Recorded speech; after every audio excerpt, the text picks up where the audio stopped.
नमस्कार। महत्वपूर्ण सुविचार के साथ मैं संतोष वर्मा एक बार फिर आपके साथ। दोस्तों, इसमें हमने आज चार चार नहीं दोस्तों 5 सुविचार को शामिल किया दोस्तों, तो लास्ट तक ज़रूर बने रहिएगा। बहुत बेहतरीन जानकारी आज मैं लेकर के आपके बीच में उपस्थित हुआ हूँ कि पिता की मौजूदगी सूरज की तरह होती है। सूरज गर्म जरूर होता है, लेकिन ना हो तो अंधेरा छा जाता है। इसका तात्पर्य ये है दोस्तों कि पिताजी जब तक हैं आपके, तब तक आपको टेंशन लेने की ज़रा सा भी ज़रूरत नहीं है। समझ में आया? सूरज गर्म जरूर होता है, इसका मतलब क्या है? हो सकता है कि पिताजी की बातों से आपको थोड़ा बहुत कष्ट पहुँचे, उनकी बात आपको अच्छी ना लगे, लेकिन आपको अपना धैर्य नहीं खोना है। वो आपकी अच्छाई के लिए कह रहे हैं आपसे, वो अपने से वो आगे आपको ले जाना चाहते हैं, ठीक है। लेकिन यही अगर आपको आपके जीवन में कोई रोकने टोकने वाला नहीं होगा तो फिर क्या होगा? अंधेरा छा जाएगा, परेशान हो जाएंगे आप।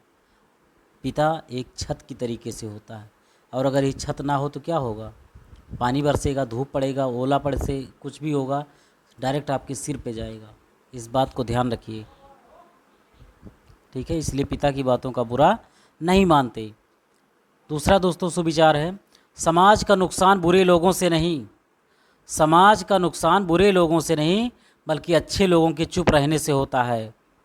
हमारा देश गुलाम इसलिए हुआ क्योंकि उस समय जो बुद्धिजीवी लोग थे, पढ़े लिखे लोग थे, ठीक है, अंग्रेज़ों ने उनको क्या किया? दबा दिया उनको, ठीक है। ये लोग अपना आवाज़ नहीं उठाए। क्यों? क्योंकि बात इन लोगों तक नहीं थी।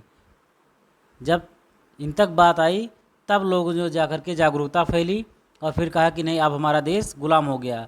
अगर यही चीज़ पहले किए रहते तो हमारा देश गुलामी की आज़ादी से बच जाता, गुलामी ना होने पाता, ठीक है। तो समाज में जब भी कोई दोस्तों बुरा चीज़ हो रहा हो तो आवाज़ ज़रूर उठाइए। अगर आप आवाज़ नहीं उठाएंगे तो आपके बीच में जो अनपढ़ लोग हैं, अशिक्षित लोग हैं, उन बेचारों का क्या हाल होगा?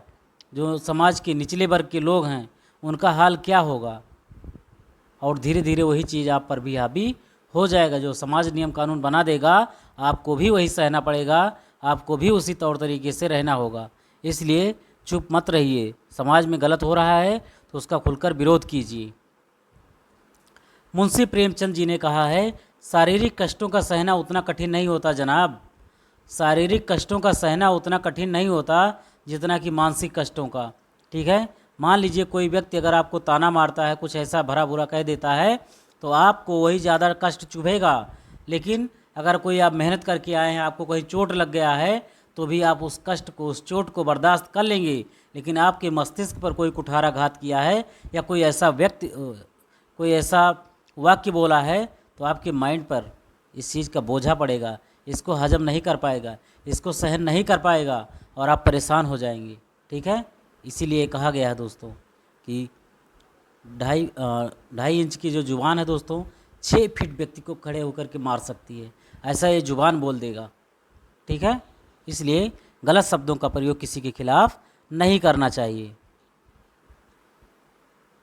ठीक है। दुनिया की लाखों पेड़ गिलहरी की देन है, दुनिया के लाखों पेड़ गिलहरी की देन है। वो खुराक के लिए बीज ज़मीन में छुपा देती है, ठीक है, कि हम आने वाले समय में फिर खाएंगे, लेकिन वो जगह क्या हो जाती है? भूल जाती है।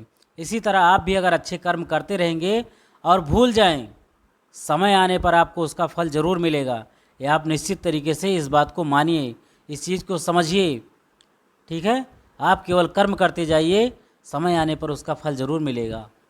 टेंशन मत लीजिए, ऊपर वाला सब देखता है, सब जानता है। कागज़ जैसी होनी चाहिए सहन शक्ति। आपके अंदर कागज़ कैसी होनी चाहिए? कागज़ जैसी सहन शक्ति होनी चाहिए, ताकि कलम उस पर कुछ भी लिखे, भाग्य उस पर कुछ भी लिखे, विधाता उस पर कुछ भी लिखे, मना नहीं करना है आपको, ठीक। आप सहते जाइए, एक दिन अच्छा ज़रूर होगा, ठीक है। कुछ भी काम करना पड़े, कुछ भी कहे सुनना पड़े, करते जाइए, फल ज़रूर मिलेगा, अच्छा मिलेगा।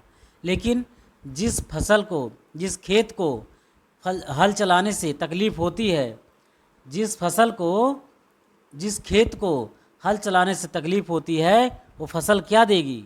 अरे कुछ नहीं देगी। तो इसलिए कलम जो लिख रहा है उसको सहिए, ठीक है, कभी भी मना नहीं करती। ऐसी सहन शक्ति होनी चाहिए आपके अंदर। ठीक है, मिलते हैं दोस्तों अगले सुविचार में बहुत जल्द।